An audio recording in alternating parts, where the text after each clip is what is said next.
शब्द आपने इन दिनों सुना होगा, डिजिटल अरेस्ट, जिसमें अपराधी फर्जी पुलिस अधिकारी, ईडी अधिकारी, कस्टम अधिकारी बनकर झांसे में फंसाकर साइबर अपराध को अंजाम देता है। भारत में पिछले 9 महीने में दावा है कि 120 करोड़ रुपए का डिजिटल अरेस्ट वाला अपराध हो चुका है। तब आज सीधे डिजिटल अरेस्ट गैंग के हेडक्वार्टर तक पहुंचकर दस्तक दे रहा है। आज तक की स्पेशल इन्वेस्टिगेशन टीम ने यह पता किया है कि कंबोडिया, म्यांमार और लाओस से भारत में साइबर अपराध को अंजाम दिया जा रहा है।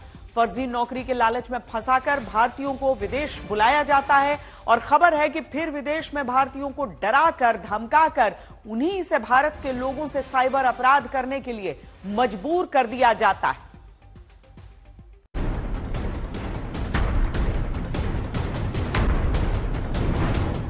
चाइनीज कंपनी में इंटरव्यू कराते हैं, वो लोग हमारे पासपोर्ट रख लेते हैं। हमें बताया गया कि आपको यहाँ पे फ्रॉड करना है।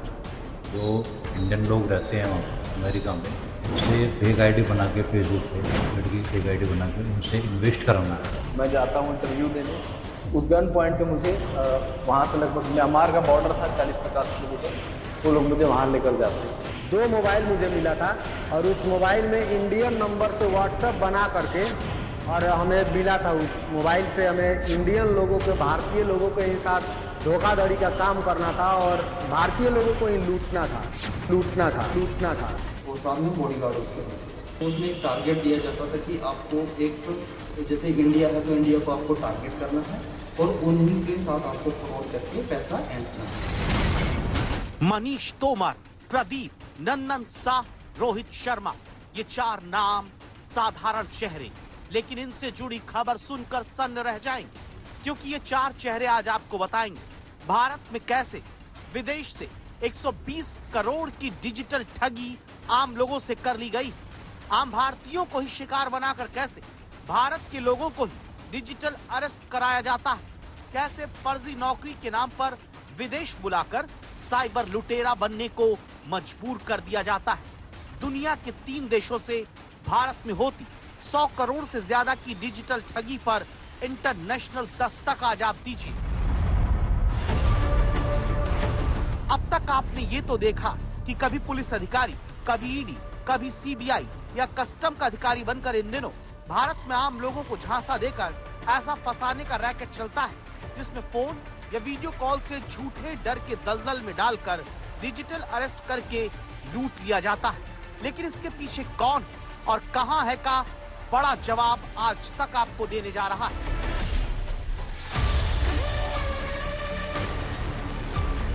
ये कोई समंदर का किनारा या बीच रिजॉर्ट नहीं, ये भारत से 2500 किलोमीटर से लेकर 4500 किलोमीटर दूर लाओस, कंबोडिया और म्यांमार का ये वो त्रिकोण है जिसे डिजिटल अरेस्ट का हेडक्वार्टर अगर हम कहें तो गलत नहीं होगा। अपराध का ये वो त्रिकोण है जहां तक ड्रग्स और मानव तस्करी के अपराधियों का गढ़ रहा, लेकिन वहीं अब डिजिटल अरेस्ट का ऐसा कॉल सेंटर चलता है जहां से कॉल करके 120 करोड़ डिजिटल डकैती भारत में डाल चुके लोगों में कई खुद साइबर अपराधियों के शिकार हैं। कैसे, पहले ये समझिए। आज तक की दस्तक देती ये रिपोर्ट बताती है कंबोडिया, लाओस, म्यांमार जैसे देशों में डिजिटल अरेस्ट का बड़ा रैकेट चल रहा है। रैकेट जो फर्जी नौकरी का झांसा देकर गरीब जरूरतमंद लोगों को फंसाकर कंबोडिया, म्यांमार, लाओस जैसे देश बुलाते हैं और फिर फर्जी नौकरी के जाल में फंसकर पहुंचे भारतीयों को धमकाकर भारत के लोगों को ही डिजिटल अरेस्ट करके ठगने के अपराध में लगा दिया जाता है। और ये खुलासा ईडी की चार्जशीट से होता है, जहां हापुड़ के मनीष तोमर का केस आता है। आरोप है कि मशहूर यूट्यूबर बॉबी कटारिया ने मनीष को फर्जी जॉब रैकेट के नाम पर ठगा।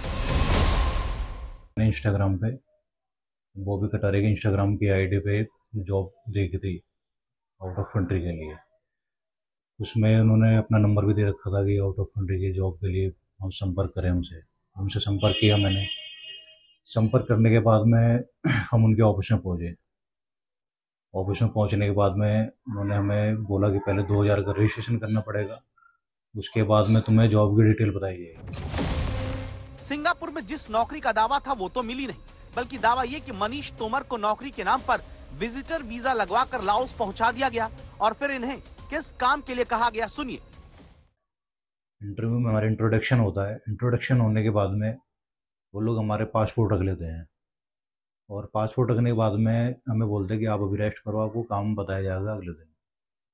और अगले दिन हमें बुलाया गया, वहाँ पे हम पहुँचे ऑफिस में, हमें बताया गया कि आपको यहाँ पे फ्रॉड करना है।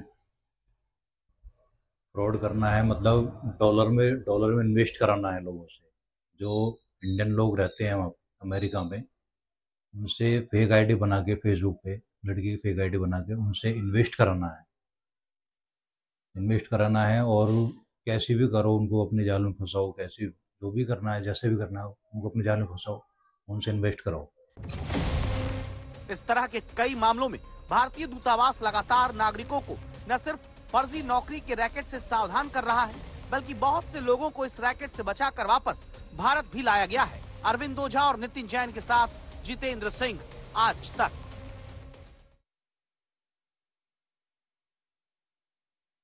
जनवरी 2022 से मई 2024 के बीच 2 साल में विजिटर वीजा पर इन देशों की यात्रा पर गए लगभग 30,000 भारतीय वापस नहीं लौटे हैं।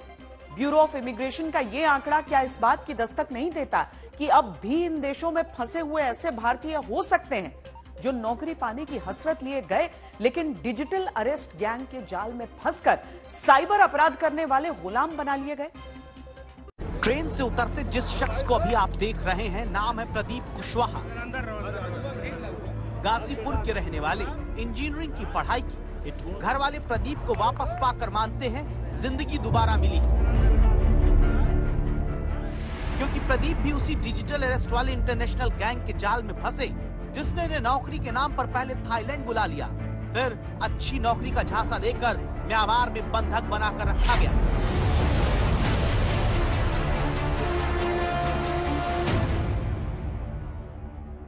12 मई को एक कॉल आया था कि माइसोट में, जो थाईलैंड में ही एक सिटी है, वहां पर एक जगह जॉब खाली है रेस्टोरेंट मैनेजर की, और जो सैलरी है वो लगभग यहाँ से 40% ज्यादा हाइक पड़ती है। मुझे लगा कि मुझे चेंज करना चाहिए, तो उस पर्टिकुलर लोकेशन पे जहाँ पर उन्होंने बताया था मैं जाता हूँ इंटरव्यू देने। तो वहां पर इंटरव्यू जब लोकेशन पे पहुंचता हूँ तो वहां पर फोन आता है कि आपको दूसरी लोकेशन पे, मतलब आपके पास एक गाड़ी आएगी, वहां से आपको दूसरी लोकेशन पे ले जाया जाएगा। जैसे ही मैं उस गाड़ी में बैठता हूँ, उस गाड़ी में 2 गनर होते हैं जो मेरा किडनैप कर लेते हैं, और उस गन पॉइंट पे मुझे वहां से लगभग म्यांमार का बॉर्डर था 40-50 किलोमीटर, वो लोग मुझे वहां लेकर जाते हैं। फिर वहां पर एक नदी क्रॉस करते हैं, नदी क्रॉस करने के बाद एक स्कैम इंडस्ट्री होती है, वहां पर मुझे लेके जाते हैं। म्यांमार में अपहरण करके लाए जाने के बाद प्रदीप से कॉल करके लोगों से जबरन साइबर ठगी कराई जाने लगी। और फिर उसके बाद उन्होंने मुझे बेइंतहा मेरे साथ टॉर्चर किया जाता है, मुझे मारा पीटा जाता है, करंट दिए जाते हैं। मेरे पास कोई ऑप्शन नहीं था, मैंने भी वही जो उन्होंने जैसा बताया वैसा काम करना मैंने शुरू किया। प्रदीप कुशवाहा कहते हैं कि इन्होंने जब छुपकर डिजिटल अरेस्ट गैंग के वीडियो बनाने शुरू किए तो गैंग चलाने वाले चीनी अपराधियों को वो मिल गए, जिसके बाद इन्हें और टॉर्चर किया गया। मेरे रूम की चेकिंग होती है, मेरा मोबाइल चेक किया जाता है, जिसमें उनको सारे वीडियोस मिल जाते हैं जिन्होंने मेरा अपहरण किया था। और फिर उसके बाद उन्होंने मुझे बेइंतहा मेरे साथ टॉर्चर किया जाता है, मुझे मारा पीटा जाता है, करंट दिए जाते हैं। मतलब ये रेगुलरली मुझे लगभग 1 जुलाई से लेकर 20 जुलाई तक ये टॉर्चर मुझे दिया गया। इसके बाद प्रदीप कैसे छूट कर आए, ये एक लंबी कहानी है। असली खबर यही है कि भारत के तमाम नागरिकों को नौकरी का लालच देकर विदेश में फंसाकर फिर भारत के लोगों से ही साइबर अपराध कराया जाता है। बिहार के नंदन शाह उनमें से एक है, जिन्हें कंबोडिया में फर्जी नौकरी के जाल में फंसाया गया और फिर साइबर अपराध करने वाला गुलाम बना दिया गया। हेलो दोस्तों, तो आज हम कंबोडिया में हैं और यहाँ पे ये 20,000 का नोट है, जिन्हें मरने की हालत तक में तब कंबोडिया में अपराधियों ने पहुंचा दिया था। जब मैं कंबोडिया पहुंचा तो वहाँ पर मुझे एक चाइनीज कंपनी में काम लगवाया गया, और उस कंपनी में सिर्फ धोखाधड़ी वाला काम होता था। पर्सनल एक सिस्टम दिया गया और मोबाइल दिया गया, 2 मोबाइल मुझे मिला था, और उस मोबाइल में इंडियन नंबर से व्हाट्सएप बना करके और हमें मिला था। उस मोबाइल से हमें इंडियन लोगों के, भारतीय लोगों के साथ धोखाधड़ी का काम करना था और भारतीय लोगों को ही लूटना था। अब आप जो वीडियो देख रहे हैं, यही वो डिजिटल अरेस्ट गैंग का हेडक्वार्टर है, जहां बंद गेट वाली इमारत में 12-12 घंटे की शिफ्ट में साइबर अपराध के लिए गुलाम बनाकर रखे गए लोगों से लूट को अंजाम दिलाने के लिए फोन और वीडियो कॉल कराया जाता रहा। हिमाचल प्रदेश के 35 साल के रोहित शर्मा की खबर भी आज आपको सुननी जरूरी, जिन्हें नौकरी के लालच में कंबोडिया बुलाया गया, लेकिन साइबर अपराधियों ने गुलाम बनाकर क्राइम कराना शुरू कर दिया। हमारे साथ हमें जैसे 12 लोगों की टीम होती थी, जिसमें से कोई भी एक कंट्री का नहीं होता था, जिसमें से आपके जो मेन रहता था 12 की टीम में से जो एक मेन रहता था वो रहता था चाइनीज़। बट जो उस कंपनी का एज अ जनरल मैनेजर था उसको हमने देखा था, उसको मैं जानता था, उसको देखा था और बाई फेस ही देखा था, क्योंकि उसको इंग्लिश नहीं आती थी, वो मोस्टली चाइनीज़ लैंग्वेज ही यूज़ करता था। तो मोस्टली वो अपने ट्रांसलेटर साथ में लेके चलता था और साथ में बॉडीगार्ड उसके होते थे। तो उसमें एक टारगेट दिया जाता था कि आपको एक जैसे इंडिया है तो इंडिया को आपको टारगेट करना है और उन्हीं के साथ आपको फ्रॉड करके पैसा ऐंठना है। शॉक तक का यूज़ किया, डंडे का यूज़ किया, लास्ट में उन्होंने गन पॉइंट पे मुझे रखा कि वो मुझे ख़त्म कर देंगे, वो मुझे नहीं छोड़ेंगे और मुझे मार के समुद्र में फेंक देंगे। पर पता नहीं, मैं उनके हाथों गिड़गिड़ाया, उनके मतलब उन्होंने मुझे मारना जारी रखा, कोई लात, कोई घूंसे, कोई उनके बॉडीगार्ड्स मारे जा रहे, उस मैनेजर्स के हाथ में जो स्टूल आ रहा वो स्टूल मुझे मारे जा रहा, उन्होंने बेसबॉल के डंडे लिए थे उससे मारे जा रहे, मुझे सर पे मारे जा रहे, मुझे हाथों काफ़ी निशान आए थे, मतलब आंखें तक की काली हो गई थी मेरी। उन्होंने मुझे पूरे 2 दिन उन्होंने मुझे सोने तक नहीं दिया। प्रदीप, रोहित, नंदन और मनीष तो भारत लौट आए, लेकिन और भारतीय इस जाल में फंसे ना, इसीलिए जरूरी है कि दस्तक देती ये रिपोर्ट ज्यादा से ज्यादा लोगों तक पहुंचे। अरविंद ओझा और नितिन जैन के साथ जितेंद्र सिंह, आज तक।